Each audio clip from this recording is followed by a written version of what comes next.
Olá, meu nome é Vinícius Xavier, eu sou doutor em psicologia, professor universitário e há mais de 15 anos psicólogo com atuação focada em comportamentos humanos complexos, tais como dependência química e condutas adictivas, transtornos de ansiedade, personalidade, humor e esquizofrenia. Esse aqui é o Independência Cast, um podcast e videocast que busca mergulhar fundo no universo das dependências. Vem comigo, mas não se preocupe.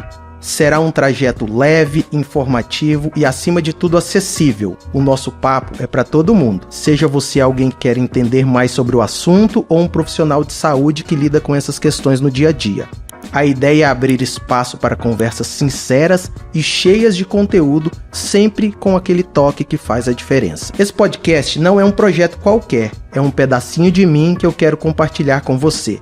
A ideia é que a cada episódio você saia daqui não só com mais conhecimento, mas com ferramentas que possam realmente impactar a sua vida e a vida de quem você ama. Então, prepara os fones e vem com a gente nessa jornada pela independência. Vamos falar sobre dependência química, claro, mas também vamos explorar outros comportamentos que podem ser tão destrutivos quanto apostas, dependência digital e por aí vai. E o melhor de tudo? Eu não estarei sozinho. Trarei convidados de peso, especialistas que realmente entendem do assunto e que vão ajudar a gente a entender o que está rolando na sociedade. Hoje, por exemplo, eu recebo aqui a jornalista e mestra em História, Tatiana Cardoso, uma comunicadora nata que me ajudará nesta troca de experiências com vocês. E ainda tenho a honra de ter nesse primeiro episódio o neuropsicólogo e amigo Leonardo Faria, que contará um pouco da sua experiência de mais de 20 anos nos acompanhamentos dos comportamentos humanos e suas vulnerabilidades. O Leonardo é fera, psicólogo como eu, ele ainda tem mestrado em ciências criminológicas e forenses, é especialista em neuropsicologia, criminologia, psicologia jurídica e avaliação psicológica. É psicólogo forense da Polícia Técnico-Científica do Estado de Goiás. Doutor Leonardo, obrigada pela presença. Eu também estou super feliz de estar aqui e bem-vindo, viu? Eu que agradeço, muito bom, viu, Vinícius? Você ter me chamado para estar aqui participando desse programa, compartilhando experiências, compartilhando conhecimento e, de uma certa forma, auxiliando as pessoas, né? Sejam elas profissionais ou a comunidade em geral, para ter acesso a esse conteúdo tão importante que é o estudo das dependências. Podia ser diferente, né? Sim. Convidado de peso como esse. Sim. Então, os jogos e apostas são uma forma de muita gente se divertir, matar o tempo e ter prazer, mesmo que momentâneo. Afinal, é fascinante e desde o início da era moderna, as pessoas gostam de se sentir desafiadas, principalmente pela sorte e com os jogos de azar, e também com a vida, né? Tanto a delas quanto de outras pessoas.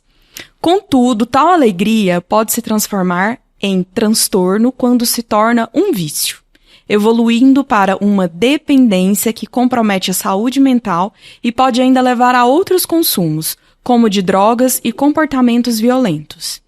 Infelizmente, no pós-pandemia, o número de viciados cresceu, como aponta dados do Sindicato Nacional dos Auditores Fiscais do Trabalho, pois nos últimos 3 anos houve um aumento de 350% no número de pessoas que fizeram requisição de benefícios no INSS porque estavam com problemas de saúde mental relacionados a apostas, ao vício em apostas. Então, esse é um assunto que mexe com milhares de pessoas, com as suas famílias, né? Então, impacta todo um círculo. E nós consideramos bastante importante discutir isso. E, para começar, eu queria, doutor Leonardo, que você falasse se a pessoa que é viciada em jogos, se ela tem um perfil. Se você me descrever aqui, eu vou conseguir identificar alguém próximo que é viciado. Existe um padrão, realmente, de comportamento daquele viciado? Bom, olha só, nós temos os traços de personalidade, que são características que a gente tende a se comportar dessa maneira em todos os ambientes. Às vezes com uma intensidade maior, outra vez com intensidade menor, dependendo do contexto, né? Dependendo das regras sociais envolvidas, dependendo do ambiente em si. E nesse caso, quando a gente detecta pessoas que têm uma tendência maior a desenvolver algum tipo de dependência, né? São pessoas que, de uma certa maneira, têm uma dificuldade em lidar com situações de perda. São pessoas que buscam constantemente o prazer como uma forma de suprir a frustração. Porque a dependência, ela, na verdade, ela vem para tampar, como se diz, um buraco que a pessoa tem dentro dela. E a pessoa que tem uma tendência a se viciar, seja em jogos, seja em substâncias psicoativas, ela está constantemente atrás de alguma coisa para suprir uma frustração que ela tem. Né? Então a pessoa ela pode, de uma certa maneira, ter uma tendência a viciar em jogo, assim como em bebida, assim como em qualquer outro tipo de substância. Qualquer situação que venha a trazer frustração, ele tende a buscar o prazer para poder suprir isso. E quando a gente vê esse perfil, entre aspas, a gente percebe que também tem uma questão que chama-se dominância. Tenta dominar situações, né, na qual ele não domina. Eu já tive a oportunidade de atender pessoas que têm dependência por jogos, por bits, né, esses jogos que a pessoa ela aposta, né, na questão da partida do futebol. E é interessante que durante o atendimento a gente chegou à conclusão que uma característica que essa pessoa tinha bem marcante em todos os sentidos é dominar. Né? É um empresário, uma pessoa que se dá muito bem nos locais onde ele está, se dá muito bem na família, mas na hora que entra no jogo, foi o que eu falei para ele, você vai tentar dominar uma coisa que você não domina, você vai tentar dominar o improvável. Então, essa característica é muito interessante, né? A dificuldade de lidar com a frustração, a dominância que essa pessoa tem, tá o tempo todo tentando controlar algo que não é controlável.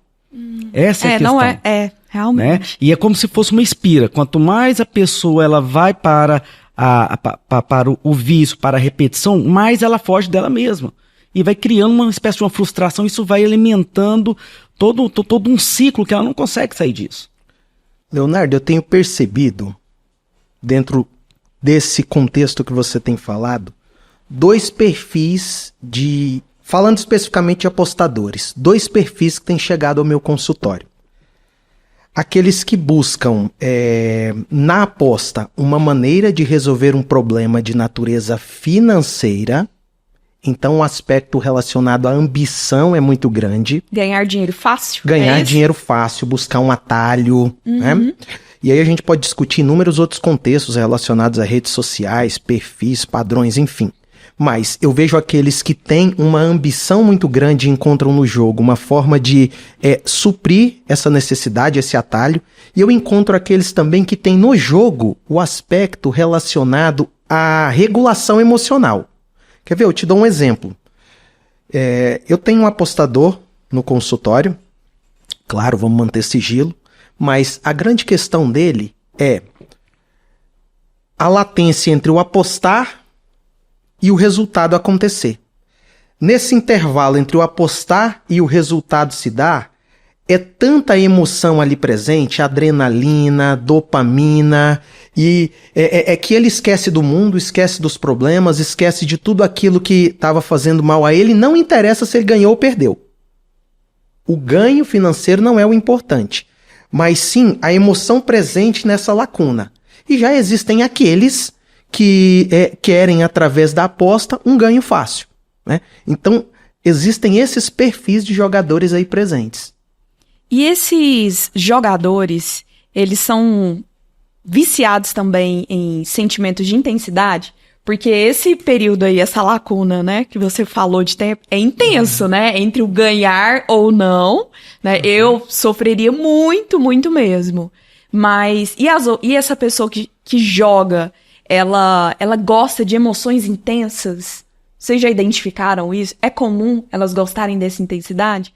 E às vezes até por isso eu quero até saber se esses jogadores também, eles são envolvidos com outros vícios? É mais fácil eles terem outras adicções ou não? Essa questão é muito complexa. Eu vou falar aqui, o Leonardo vai complementar, porque ele é um especialista nesse ponto. Vamos lá, né? Imagine o seguinte contexto. Você teria coragem de colocar em uma plataforma dessa como slot, tigrinho, né? ou o jogo do aviãozinho, você teria coragem de colocar ali 30 mil reais? Uma pessoa precisa ter muita coragem É muita coragem para fazer isso, e algumas pessoas fazem. Quem faz ganhos altos nessas plataformas, Também. de risco enorme, é porque tem uma coragem que nós, pessoas ditas normais, não temos. Não temos. E os ganhos são altos. Então tem uma questão relacionada a uma ausência de medo aí presente, né? Um transtorno de personalidade. Né? Um transtorno de personalidade. Então o Leonardo pode falar muito bem disso. Alguns buscam regular a emoção, outros são tão ambiciosos e frios que nesse momento eles se eximem de qualquer medo relacionado à perda e vão em frente. Existem pessoas que podem fazer isso. Exatamente. E o que o Vinícius está falando é tão interessante porque são características que essa pessoa tem que ela carrega durante toda a vida.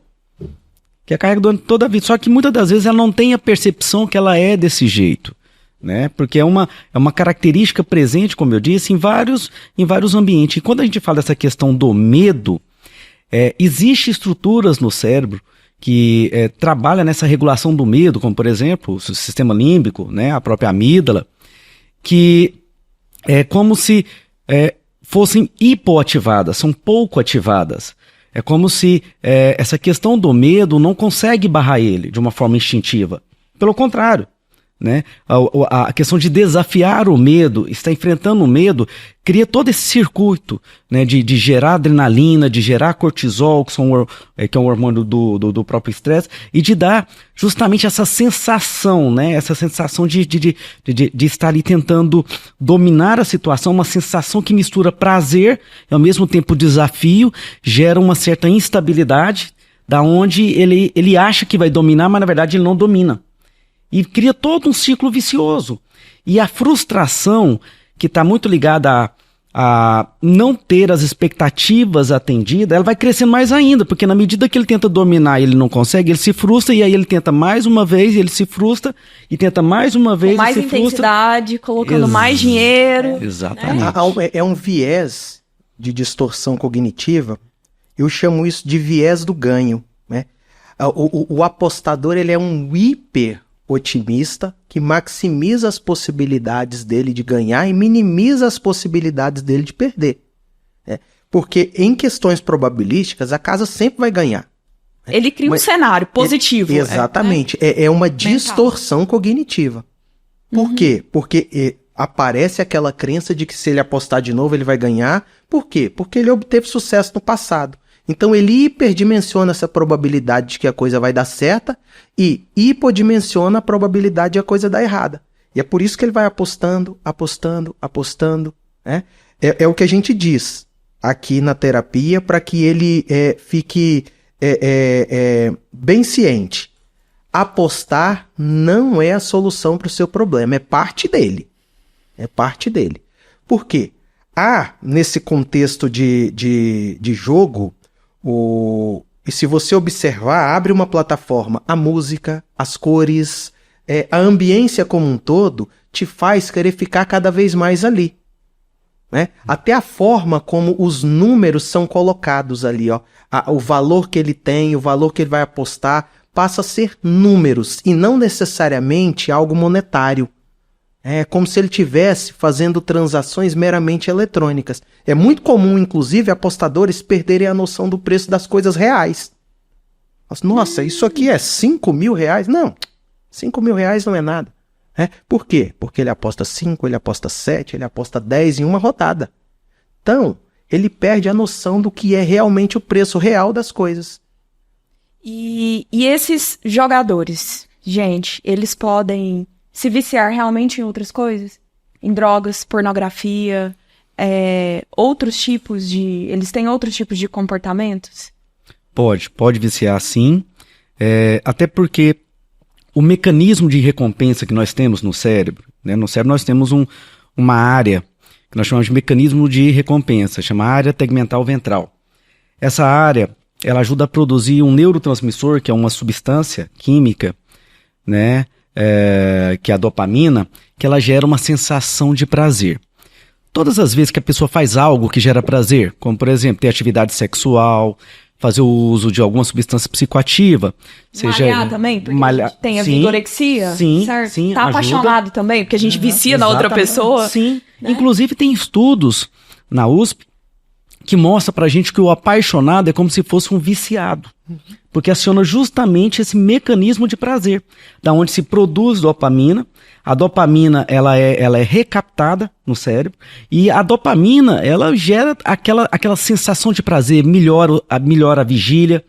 Só que quando a dopamina, ela deixa de ser recaptada, ela deixa de ser armazenada, essa pessoa, ela vai ter uma frustração, ela vai ter uma raiva, vai ter um incômodo, e ela procura mais dopamina ainda. E aí a repetição daquele comportamento, ele começa a ser feito de uma maneira mais frequente, só que aí tem uma questão que é tolerância. Ou de outros equivalentes. Exatamente. Também, né, é que aí entra a questão de qualquer substância psicoativa ou qualquer situação que possa gerar prazer.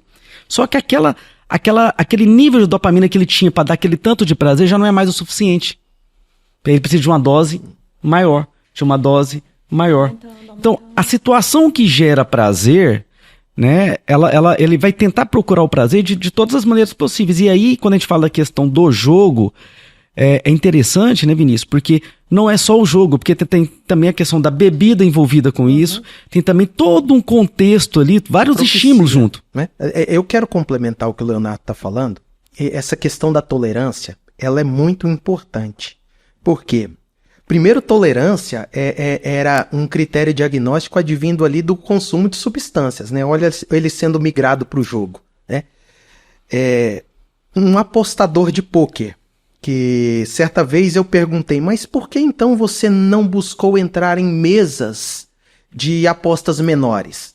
Já que o prazer era jogar 50 centavos, né? R$1 e tal, mesas menores. Ele fala, não. Você, em uma mesa onde você está apostando 5 mil, 10 mil, 15 mil reais, a emoção é outra. Deve ser completamente diferente, que eu já vi as pessoas jogando com um grãozinho de feijão, tampinha assim, não, né? Não é a mesma coisa, né? De colocar dinheiro, né? Tolerância, mais emoção presente, mais risco. Então, a tolerância está presente aí também. Sim, e está presente, e é interessante que ela vai subindo cada vez mais.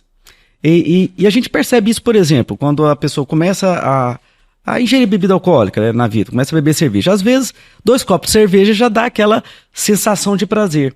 Só que com o passar do tempo, 2 copos de cerveja não é mais o suficiente. A tolerância vai aumentando.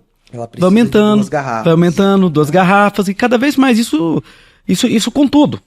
E Tatiana, você perguntou, né? Poxa vida, essa pessoa pode ficar vulnerável a outras substâncias? Tem 2 questões que precisam ser analisadas aqui, né? 2 questões importantes. Primeiro, o que o Leonardo falou, do ponto de vista neuroquímico e farmacológico, a tolerância aumenta. E ele também citou a questão da ambiência, do contexto, do ecossistema do jogar. O jogador, o consumo de drogas, ele é contextual. Ele é contextual. E dentro desse contexto do jogar, principalmente, vamos pensar em um cassino, vamos pensar em uma casa de pôquer, por exemplo. O que a ambiência ela preconiza ali? Bebida alcoólica, que é depressor do sistema nervoso central, e também os filtros vão ficando cada vez mais frouxos, né? As questões relacionadas a mulheres que estão sempre ali te servindo, geralmente a pornografia vai também fazer parte desse contexto, então tem toda essa ambiência também, e isso pode, sem dúvida nenhuma, levar o indivíduo a buscar outras questões. Isso é regra, Vinícius? Não, não é regra, mas nós estamos falando de contexto, né? Como é o contexto de um cassino? É verdade. Como é o contexto de uma casa de jogos? Né? Então, isso aí é muito importante pensar. Né? Uma coisa vai sim levando a outra, naturalmente. O contexto leva a isso. E essas pessoas, elas têm... O que mais predomina nelas? O impulso ou a compulsividade? Ou é igual? Ou cada uma é de um jeito?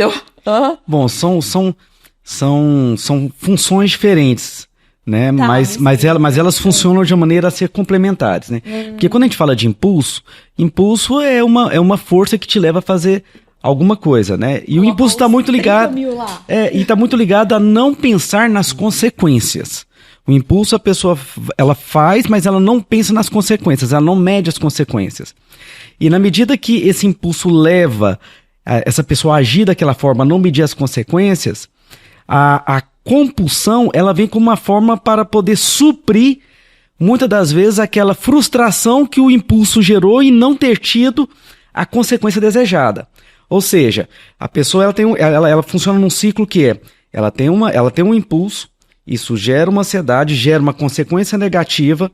Na medida que gera consequência negativa, ele tenta mais uma vez suprir aquele mal-estar, e isso vai criando um ciclo de ansiedade, compulsão, né? E gera a própria obsessão, que ele começa começa a pensar aquilo de uma maneira repetitiva. Né? E de uma certa forma, essas questões do jogo, a gente percebe que começa de forma recreativa, assim como o uso de qualquer substância psicoativa, só que com o passar do tempo vai aumentando a intensidade, a frequência, e vai aumentando também o prejuízo. Então, intensidade, frequência, prejuízo.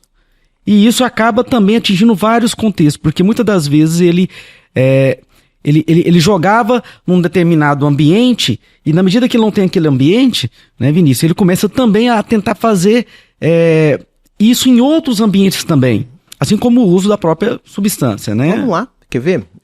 Para ficar bem didático,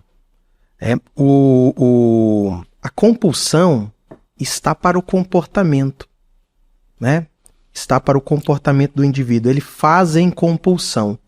E a impulsividade está para a capacidade dele de tomar decisões racionais. Então ele acaba tomando decisões que são não pensadas, como o Leonardo falou, e na medida em que isso vai gerando satisfação, prazer, ele pode engajar-se em comportamentos compulsivos.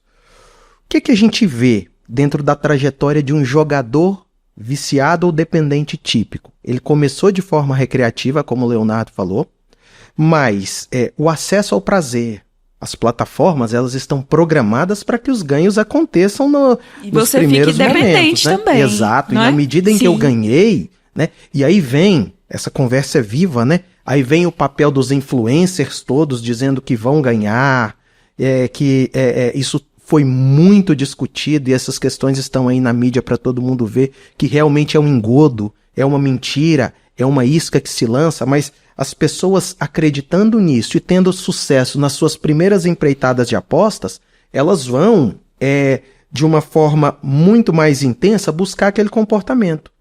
E daí vem aqueles que são vulneráveis a desenvolver dependência, eles vão repetir esse comportamento e podem entrar em um estágio de compulsão. E o que isso leva? Aí vem o prejuízo que o Leonardo falou. Ele começa a gastar os dinheirinhos dele que eram para outras coisas como diversão, comprar aquilo que era de necessidade ou prazer para ele nas apostas, né? Acabou suas economias, eles geralmente entram pedindo dinheiro emprestado para os outros, chegando até a se colocar em comportamento de risco, como agiotas. Esse universo ele é complexo demais. Por quê? Porque as pessoas, elas muitas vezes acabam se colocando em risco por conta do próprio comportamento de jogar. E esse lance do risco, ele me leva a pensar no seguinte, na opinião de vocês também, não tão técnica, vocês acreditam que o fato da maioria dos jogos serem proibidos, as drogas também, né, grande parte delas serem proibidas, isso estimula mais ainda a pessoa querer, porque é algo proibido? Uma pessoa proibida, pra mim, no caso, ela vai me estimular mais. Não, o jogo é proibido. Nossa, eu quero aquilo ali, que não pode. Vocês acham que tem a ver também? Porque a gente tá falando também de impulsividade, que você não tá pensando nas consequências, você não tem medo, né? Tem relação isso? O elemento do proibido, ele gera curiosidade, né? Aí o Leonardo pode falar muito bem disso aí, porque o proibido, ele me gera curiosidade, desejo, né? E isso pode ser, sim, um fator a se buscar. E você que lida, né, desculpa, mas com serial killers, ali uma pessoa que mata, ela em algum momento deve ter tido algum tipo de curiosidade para saber como é que é tirar a vida de um animal, de uma pessoa, deve ter conversado com, vou matar essa plantinha aqui, não vou dar água, vou matar esse gatinho, né? Eu já vi muitos filmes, as crianças, né? Ela não tem noção daquilo ali, mas ela quer tirar a vida e ver o que acontece, e ver o que dá. E vão passando dias, meses, anos, ela não enfrenta consequências e continua, e ela vai sentindo prazer. Eu tô vendo de fora, mas você tá lá dentro, o que me fala? Então, olha só, aquilo que eu falei que são a questão dos traços de personalidade, são comportamentos que estão presentes em nós, né, e que o ambiente ele vai moldando a gente com o passar do tempo, né? Então nós temos características de comportamento que está ligado também com fatores fisiológicos, quer dizer, o fator fisiológico ele ajuda você a ter determinados tipos de comportamento, ao ponto de você ser mais corajoso ou menos corajoso com base num funcionamento mental, certo?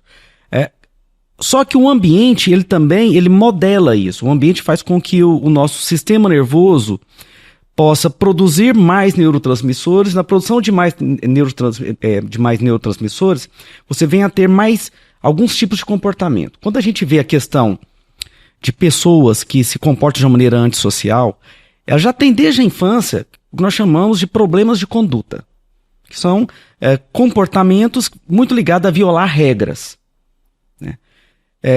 Uma criança que viola muito regras, ela pode lá na frente ser um jogador compulsivo? Pode. Ela pode lá na frente ser um assassino em série? Pode. Não é determinar. Tudo vai depender do ambiente. Tudo vai depender dos limites do afeto que essa pessoa vai ter ao longo da vida. Eu até falo muito para os meus alunos assim, né? Receita para se fazer um psicopata. Lógico, rindo, né? Ou você dá muita permissão e nada de limite, ou muito limite e nada de permissão. Você faz uma desregulação. Porque uma pessoa mais ajustada, uma pessoa que consegue se comportar numa sociedade, né, com um coletivo de maneira agradável, são pessoas que tiveram limite e afeto ao longo de sua vida. E nesse caso, as pessoas que não sabem lidar com limites, elas vão ter muito problemas para se comportar, né, em um meio social, em estar seguindo regras. E inclusive essa questão que envolve o jogo patológico tem a ver com o próprio limite. Porque a pessoa quer desafiar o limite, ela está perdendo, mas numa distorção cognitiva, ela acha que ela vai dominar aquilo. Quer dizer, a consequência negativa tinha que ser o limite para ele. Nossa, eu já perdi, vou parar aqui. Só que dentro da percepção, ela acha o quê? Que ela vai ganhar mais ainda. Então, assim, é interessante porque isso pode acontecer com pessoas, por exemplo, que está dentro de um relacionamento onde ela é rejeitada e o outro cônjuge está falando, eu não te quero. Só que ele não está vendo o limite dali. Ele não está vendo o limite. Ele, não, mas você tem que me querer. Assim como é o jogo. Eu estou perdendo, não, mas eu vou ganhar. E isso acaba abarcando, isso acaba envolvendo a pessoa em vários contextos na vida. Então, quando a gente vê uma pessoa que tem um comportamento compulsivo, um comportamento ligado ao jogo patológico, se a gente for reparar, né, Vinícius? Em outras áreas da vida. Em outras áreas na vida, ela tem todo um contexto que ela vai ter essas características de comportamento presente, muitas das vezes na relação dela ali com a família, no próprio trabalho, talvez em menor intensidade, concordo, em menor intensidade, mas esse comportamento ele acaba também, né, sendo... Esses traços são generalizados. Exatamente. E, exatamente. E você que entende, né, é um especialista em serial killer mesmo, nesse comportamento, você acha que o perfil psicológico do psicopata, do serial killer, também se atrela ou se encontra em algum momento com o do viciado, em jogos que a gente está falando aqui? Você acha que tem a ver, tem relação? Olha, que interessante isso. Porque quando a gente vê assim, a questão do psicopata, a psicopatia, que é um transtorno de personalidade, né, antissocial, ela não é considerada uma doença mental ao ponto da pessoa não ter consciência do que ela faz. Ela tem consciência do que ela faz. Ela tem grau de entendimento. Quando eu falo consciência, ela tem um potencial intelectual da qual ela sabe o que é o certo e sabe o que é o errado. Ponto. E uma pessoa que tem uma doença mental do qual ela não tenha uma consciência, da qual ela possa ter delírio, alucinação, não medir as consequências, né? Ela não consegue cuidar dela e não consegue gerir as coisas da vida dela. Só que entre uma pessoa que não tem uma doença mental e uma pessoa que tem a doença mental, nós temos as pessoas limítrofes. Eu sempre falo o seguinte, você tem o dia e tem a noite. Ok. Mas entre o dia e a noite você tem a aurora. Então o psicopata é aquele sujeito que não está no dia e não está na noite, mas ele está na aurora. Quer dizer, ele transita entre a normalidade e a doença mental. E aí, na medida que ele quebra esse limite, que é quebrar uma regra, que é fazer algo como, por exemplo, matar alguém, ele já passou uma barreira que ele não consegue voltar mais. Ele já passou uma barreira que não consegue voltar mais. O serial killer ele tem uma característica muito interessante, que é o seguinte, quanto mais ele mata, mais ele quer matar. Ele se alimenta do... Isso gera prazer. E a gente percebe que o homicida serial, antes, por exemplo, ele mata uma pessoa e ele tem um período de latência, da onde ele fica bem, é como se ele tivesse usado uma droga, um medicamento. Isso. Tá, e na medida que ele tem uma nova ansiedade, na medida que ele tem uma nova frustração, ele volta de novo.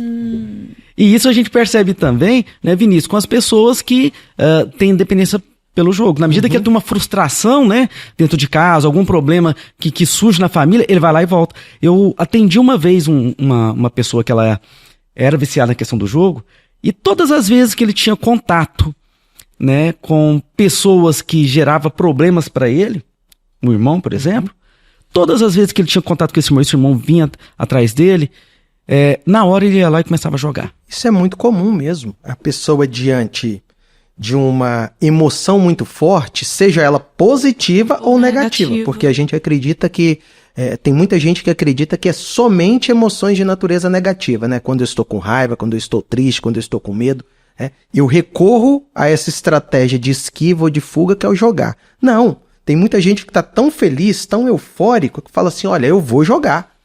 E, inclusive, cognitivamente, tem o que a gente chama de regras de permissão, do tipo, eu posso, eu preciso, isso é mais forte do que eu.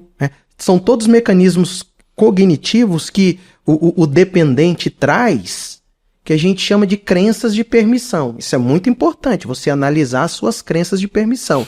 Quem está fazendo dieta é assim, né? Passa em frente à confeitaria e fala assim, não, mas hoje eu posso. Vou me permitir. Hoje eu preciso. O dependente químico é assim, né? Hoje eu preciso. E o apostador também. Não, hoje eu mereço. Só uma apostinha. Meu time tá jogando. Deu tudo certo. Deixa eu ver como é que tá aqui se eu ganho do Tigrinho hoje. Então, tem todas essas questões relacionadas à regulação de emoção, como o Leonardo está falando. Então, há pessoas que elas vão se organizando dentro desses ciclos. E aí, na medida em que emoções fortes aparecem, ela não tem essa capacidade de gestão das emoções e o jogo acaba sendo uma estratégia de regulação emocional. Exatamente. Eu percebo muito isso, que eu tenho mais convívio com pessoas que comem, né? Eu sou uma viciada, infelizmente, em açúcar, mas tá feliz? Come. Tá triste? Não, tô triste, nossa, tô cansada. Come também.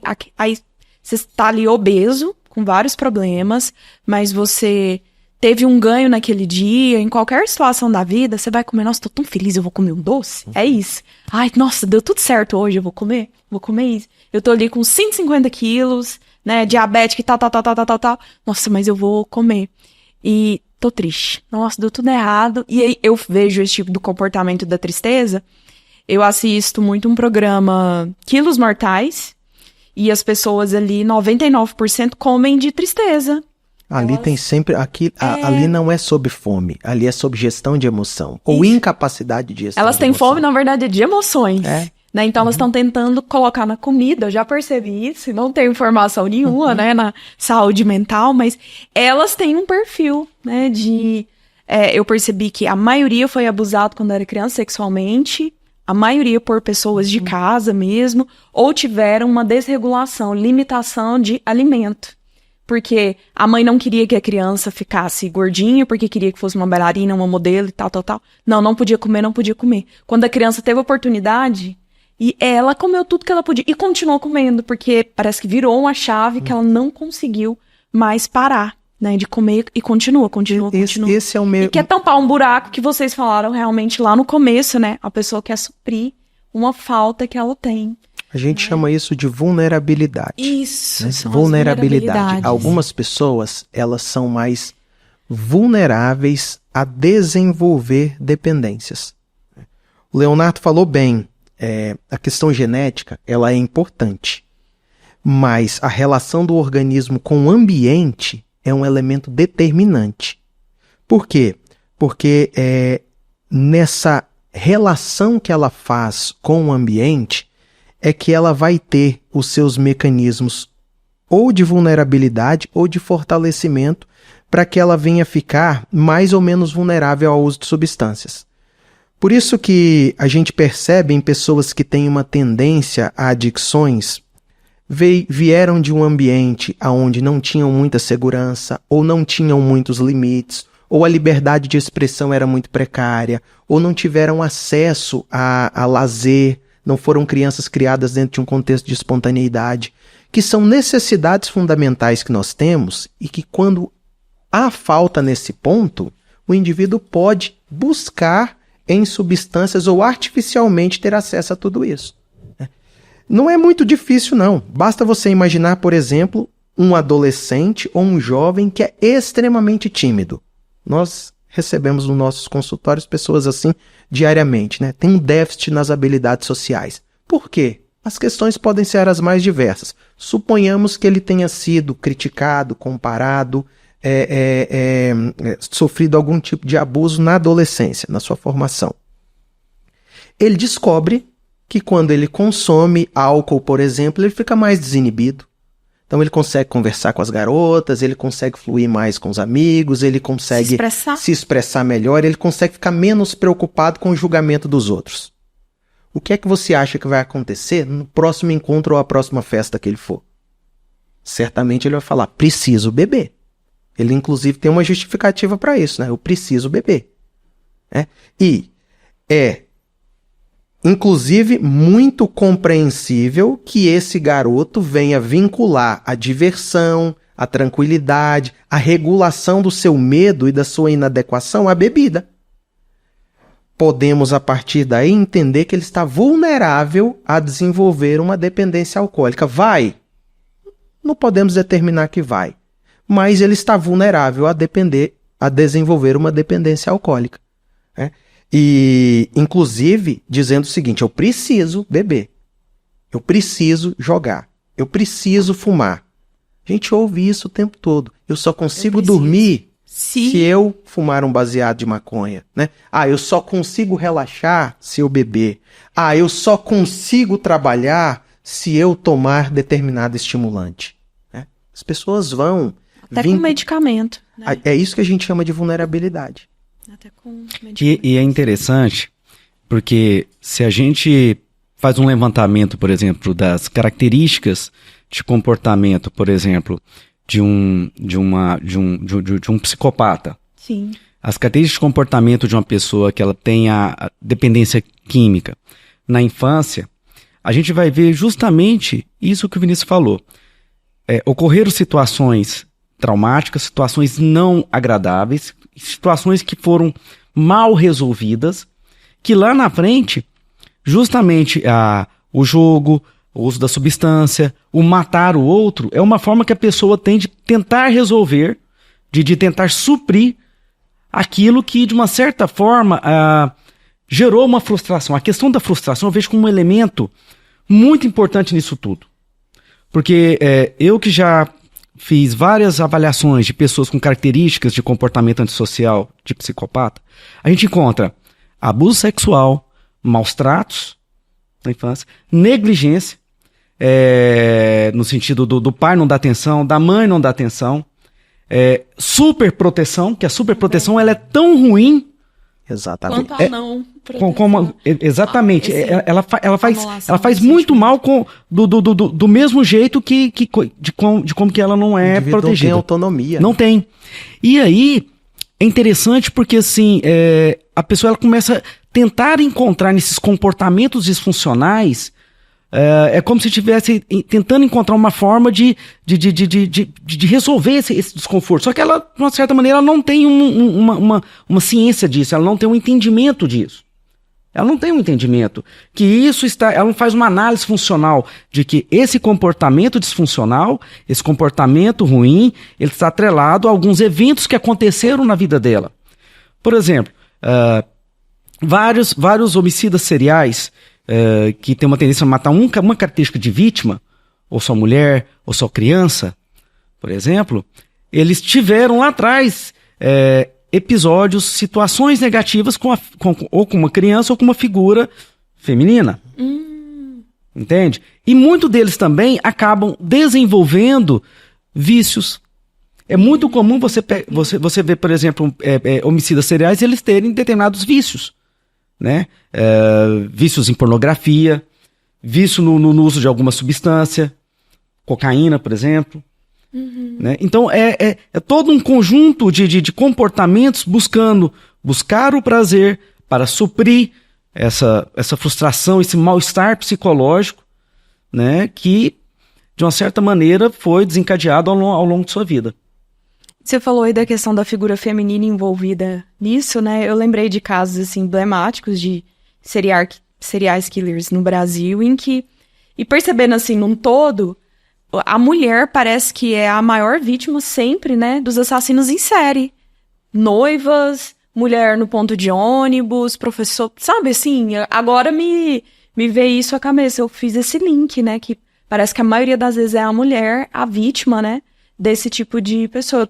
Não lembro do homem em si ser na mesma proporção, deve ter, né? Mas a sua observação é isso mesmo. Né? As estatísticas mostram que as maiores vítimas de homicidas seriais são mulheres e crianças. No Brasil, está praticamente igual mulher e criança, porque nós tivemos alguns homicidas seriais que matavam só criança.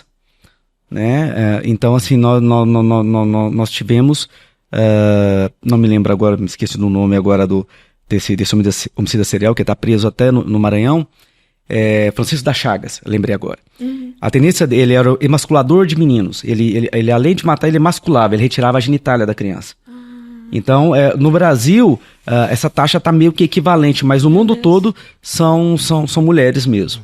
A mulher é a grande dispensadora de afeto, né? Então... É verdade. Então... Há essa simbiose entre a mãe e o bebê. Ou ela regula ou desregula. Questões mal resolvidas aí presentes, né?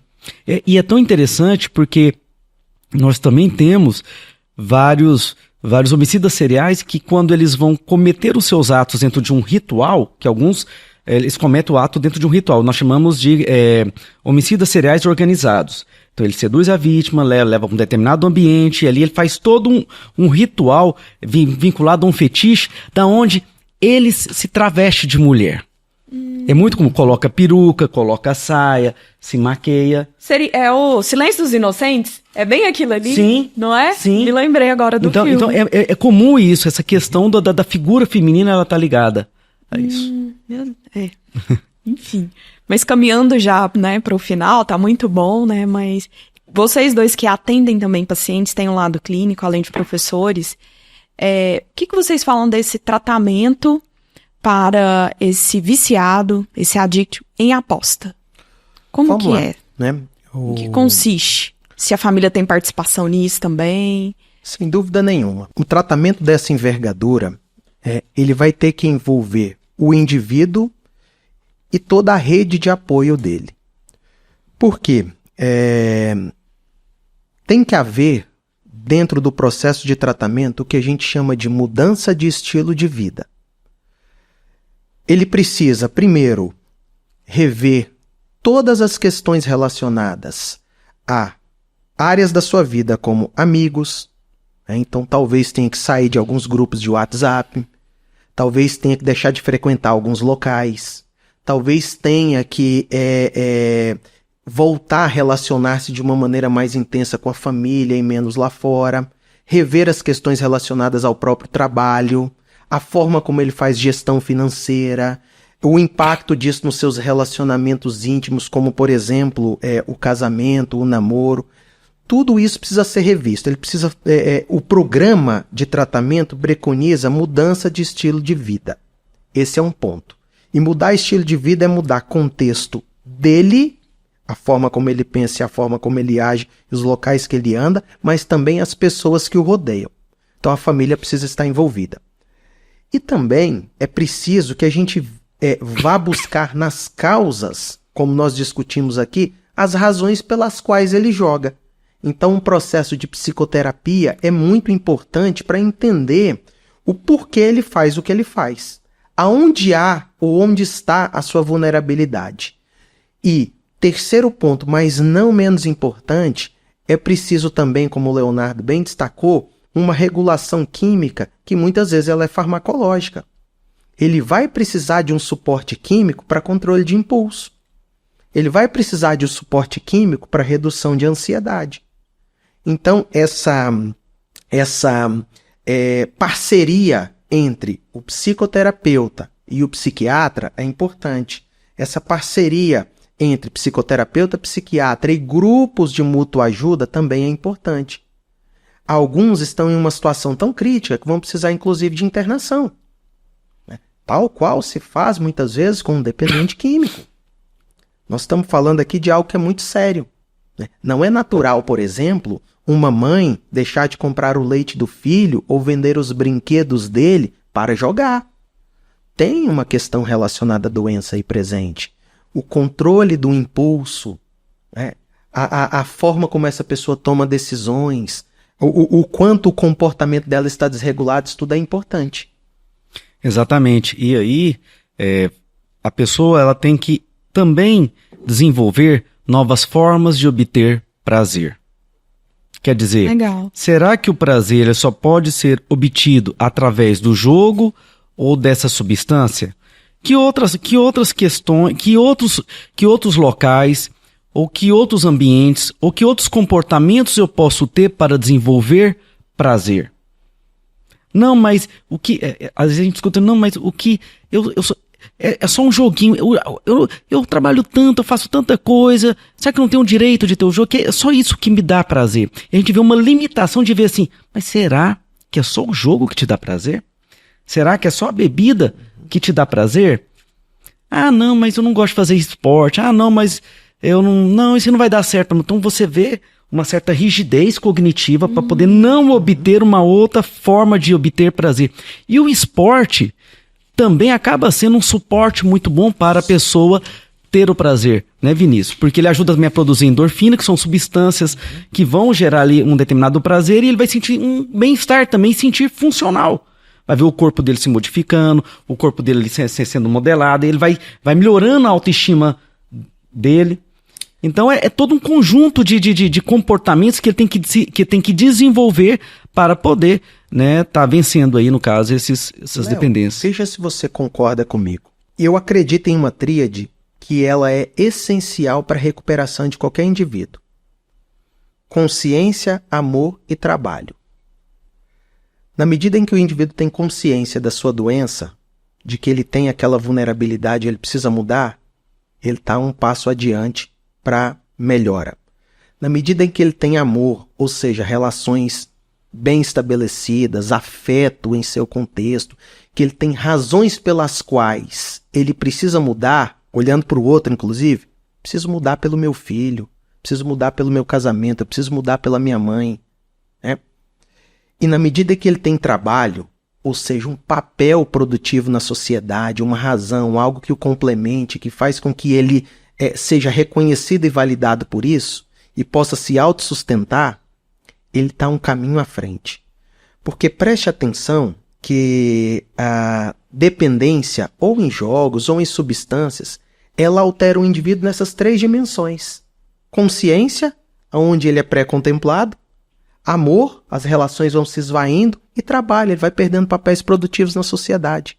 Então, consciência, amor e trabalho é essencial. Essencial. Exatamente. E a partir disso, ele começa a ter o quê? Uma nova percepção de vida. Ele começa a ter uma visão diferente da onde ele para e pensa assim, nossa, mas eu estava daquele jeito, olha o antes e olha o depois. Né? É importante que quando o indivíduo ele começa a vencer a dependência, ele começa também a fazer uma comparação como se fosse uma foto, o passado e agora. Isso vai reforçando ele a não se envolver novamente com esse jogo, com essa substância, porque é um reforço positivo, é um reforço muito bom, essa coisa dele ver que ele venceu, que ele supriu, baseado nesses pilares. A gente chama isso de autoeficácia, né? O que mais ajuda um dependente é a autoeficácia. Por quê? Porque a dependência parece sempre ser algo maior do que ele. Né? A crença que existe é eu não consigo vencer isso. Mas na medida em que o programa funciona, na medida em que ele tem sucesso em vencer as fissuras, a dificuldade, ele vai criando o que a gente chama de autoeficácia. Né? E isso é manutenção para melhora. Enfim, esse papo tá muito gostoso, tá muito bom. A coisa vai esquentando aqui, a gente vai ficando animado, mas a gente precisa partir para as nossas considerações finais. Então, Léo, eu queria que você deixasse aqui algumas palavras para os nossos ouvintes, para quem está nos ouvindo ou assistindo, porque foi um prazer muito grande ter você aqui conosco essa manhã. Vinícius, eu que agradeço, né? Esse convite para poder estar aqui, batendo esse papo gostoso, esse papo muito bom, muito informativo. Espero que as pessoas que puderam ouvir e puder ter esse contato de estar vendo aqui esse programa possam, de uma certa maneira, acrescentar nelas, né, um conteúdo, possam, aqueles que tiverem problemas com jogos, problemas com algum tipo de dependência, possam, né, despertar para buscar também uma ajuda, porque eu acho que isso aqui é até de utilidade pública. É muito bom, né, essa proposta aqui, né, do Independência Cast. E tudo é possível, né? Eu acredito que tudo é possível a partir do momento em que eu reconheço que eu preciso de ajuda. Ou seja, aquela pessoa que está passando por um problema de jogo patológico, o primeiro passo é perceber que ela precisa de ajuda, que ela está com problema. Enquanto ela não reconhece, não tem como ela sair disso. E é possível sim vencer esses problemas. Só que primeiro é reconhecer, aceitar, ver que realmente ela sozinha ela não tem condição de vencer isso. Procurar ajuda profissional com um profissional psicoterapeuta, um profissional psicólogo, uma ajuda médica, né? E procurar também redes de apoio que possa, de uma certa maneira, auxiliar ele nessa caminhada. É possível sim, mas o primeiro passo é realmente ter a consciência que precisa de ajuda e que ele sozinho não vence isso. Maravilha, eu falei para vocês que o nosso convidado era de peso e a prova tá aí. Agora eu também quero agradecer essa parceira de jornada, que é a Tatiana Cardoso. Eu quero que você faça também suas considerações, Tatiana. Eu endosso as palavras do Dr. Leonardo e que acredite em você, né? E até pelo que você fala da sua experiência também, que se você tá com algum problema, começando a perder o controle diante de algumas situações, né, que nós falamos aqui, procura ajuda que você vai conseguir. Não espere estar lá no fundo do poço ou ter consequências maiores, né? Ao primeiro sinal, já procura ajuda. E eu queria sugerir pra gente fazer um episódio específico de dependência de pessoa, de paixão, dos apaixonados. Tá mania, aí, né? Tá aí. Mania vem de maníaco? Eu posso ser maníaca em alguma pessoa? Né? Tem a ver, né? Deixa esse ponto de interrogação aí pra depois. Então, a gente faz aí o Léo tem que Dia dos Namorados, né? A gente tem que falar sobre isso. Vamos fazer um episódio de viciados em pessoas. É isso aí, pessoal. Espero que esse episódio tenha sido útil. Se não for pra você, compartilhe o nosso link com um amigo ou familiar. Espero que tenham gostado do Independência Cast de hoje, o podcast para falarmos de assuntos difíceis, mas de uma forma simples. Muito obrigado, Leonardo, Tatiana, pela participação e contribuição de vocês. E se você ainda não nos segue nas redes sociais, se inscreva no nosso canal no YouTube, que é Dr. Vinícius Xavier, e também no Spotify, Independência Cast. O meu Instagram é @dr.viniciusxavier. Qualquer dúvida, comentário ou sugestão, pode nos mandar lá e até o próximo episódio.